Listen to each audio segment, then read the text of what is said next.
Let's move on to our team selections then, Doidie. Alisson in goal. How many changes across the back four? It was interesting, wasn't it? You had Liverpool were actually resting players in the second half of a Champions League semi-final, weren't they, in that first leg? You could kind of tell where it's not often Trent gets subbed so early, so he's definitely playing. I'd imagine Van Dijk, who I've said before, he's kind of in recent weeks, I think he's been a little bit off his best, looks possibly a tiny little bit tired, and can't remember what game it was recent. Could have been the Everton game. There was some suggestion he might not even be playing. There was some rumour, but obviously that didn't happen. I actually thought he did all right against Villarreal, so he's in. I bring Joel Matip back in. And if Tsimikas is fit, because he has been ill, I would be tempted to play him. Yeah, I'm playing Tsimikas if he's back to full fitness and, full health, more accurately, isn't it, Joe? Changes for you? The only change I'd make to the back four, and this is because, as I've said, I think it's going to be a very difficult game, would be Matip.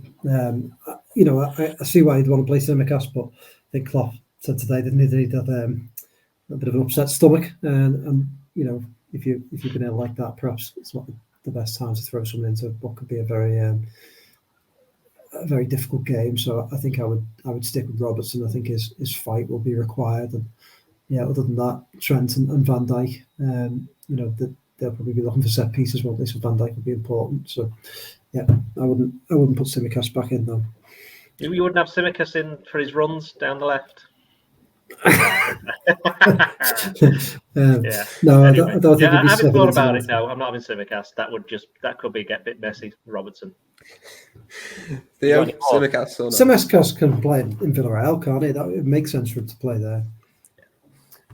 I'm having Matip in over Konate as well, and I fancy Joe Gomez at right back for this one. I don't like Van Dijk.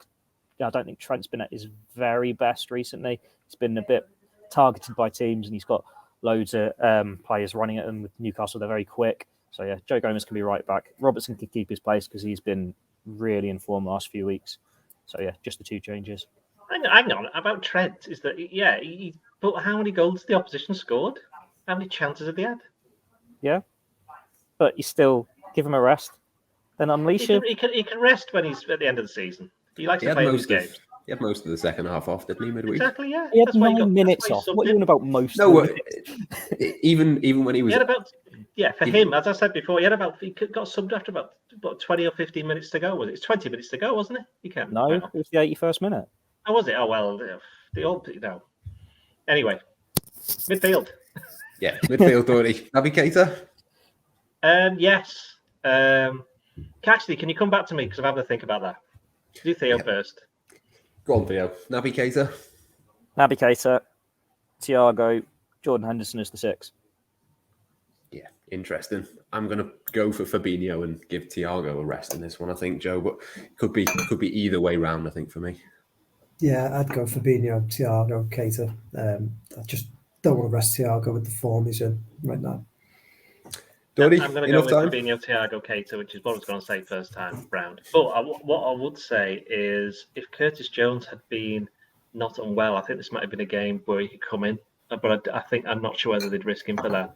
And you say this every match at the moment. This could be. I know, but the thing is that I actually think that Klopp would play him. There's obviously, he just seems to every now and again he'll have the moment he's meant to come in. He has whether it's a little injury or he's not well or somebody else plays unbelievably brilliant that he can't not play them. I think he's been slightly unlucky. Same with Oxlade-Chamberlain. I think he's been really unlucky. I mean, he had an iffy game against Nottingham Forest, but he hasn't played since then, has he? And before that, he'd done all right. So I just think it's an example of the strength in depth, and also that when it's come to these, even though they're playing every other game, I think the fitness of the players has been pretty incredible. Klopp made mention of that after the first half in Villarreal. Didn't he say at half time? He said to the players, "You all looked incredibly fresh. You had, strong legs and all of that." I also think that came from having had 2 games where they totally dominated and played at home, so didn't have to do much travelling. And then the next 2 games is going to be interesting because, as we say, Newcastle's not close in terms of in England, and surprisingly, Villarreal is in a different country. Certainly is. Where are we up to now? I've completely lost where we're up to. Strikers? I think we're on to the attack where you're going to ask Joe what his attack is. There you go. Do you want me to take over? I can do this. I used to do this for years. Jota, Salah, Diaz. Yeah. I mean, it's difficult, isn't it? Really. I mean, you can pick any three of them. Again, be tempted not to drop Mane because he's in such good form, but then I like Diaz at the moment. I never really like to drop Salah, and Jota. I've got a feeling about Jota in this game. I think it sort of suits him. So yeah, that's my three. Yeah, didn't start midweek, did he, as well? So I'd be going for Jota myself. Theo, Jota for you or Diaz? What's your three? Salah and Mane keep the places. I reckon Jota does come in, but he doesn't look as comfortable in this front three now. We've got Mane unleashed as this central striker. Like Mane's getting used to that role, and Jota never looks as good on the left. But you've got to manage your legs. You've got to rotate your bodies a bit. And Diaz is the one that you can drop out for a start, throw him on for 30 minutes, he'll terrorise the team, then he'll come and start the next game and be just as good. He's the one that you're not upsetting too much by managing him his minutes a bit more carefully. Yeah, certainly. Doherty, front three. I'll just ask Theo, how often do you rotate your body, Theo? Yeah. I actually think we've now got to the season where none of the players are going to be tired. Not having that. I think they're just going to be, there will be moments we have to sub them and take them off. I just think I play Diaz, Salah, and Mane. See how the game's going. And if you need to bring on Jota, I agree with Joe that I don't think Jota's been particularly great lately. I think it's the old thing that he's absolutely brilliant inside the penalty area, but when he's not inside it, he's not anywhere near, because he's a totally different player as Diaz, and Diaz has just been so much better than everyone probably even he expected he was going to be. It's quite difficult to leave him out in the same way that Mane's been much better down the middle than anyone expected him to be as well, and Salah's Salah. So I can't see past those three. I do think this might be a game though where we might see our friend Divock Origi again. Yeah, if it's tight, wouldn't be a huge surprise to see him come off the bench at some point, particularly with Firmino being out as well. But let's go for match predictions then. I'm going to go 2-1 to Liverpool, I think. Doyle, I'll come to you first. It's going to be a tight one. Oh, I'll have a think about this one. Go to Joe. Joe, what do you reckon? 1-0 to Liverpool, I'm going to say. Last 20 minutes after lots of frustration. Divock Origi to score it? Wouldn't surprise me, like you say, it's funny, isn't it? It's almost like they should just get Origi back on loan for the last 5 games of the season every year, because we've barely seen him in the second half of the season, and then last few games he's popping up and he looks a threat, doesn't he? It wouldn't surprise me. Yeah, it's crazy how sharp he can look when he's not played for 2 months, then suddenly comes in and does that. But Theo, score prediction? 2-0 Liverpool. 2-0. That sounds much more comfortable than the rest of us are expecting. Doherty, 2 goals or 1 goal or no goal? It's going to go one of 2 ways. I do have a really bad feeling it might finish 1-1, although given what I've said earlier, that wouldn't be the worst result in the world.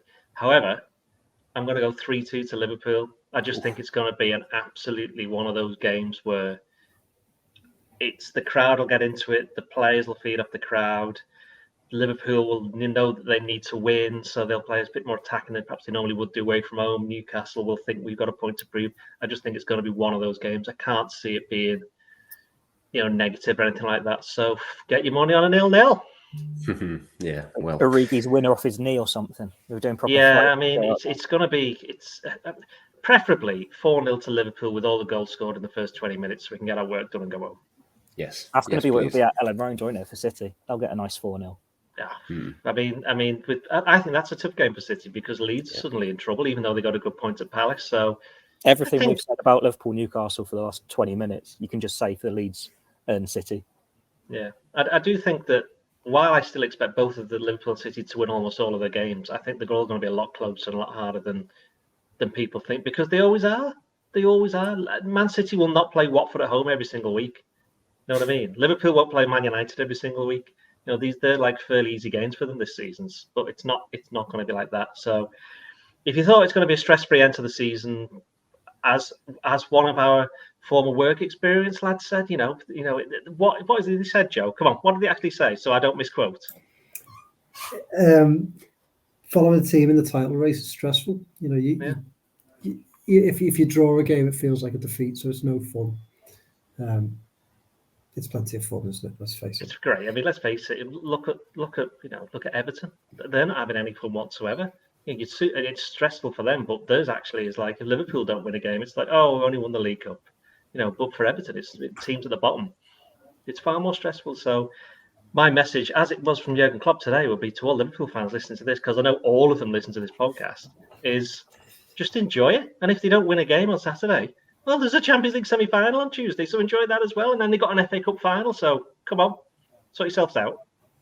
Yes, absolutely. 8 more games potentially in the space of a month. So intensity, but very much enjoyable as well. But for this podcast, that will just about do us. Plenty more stuff to come across all of the usual channels before and after the Newcastle game, of course. Until next time, though, from all of us here, it's goodbye for now.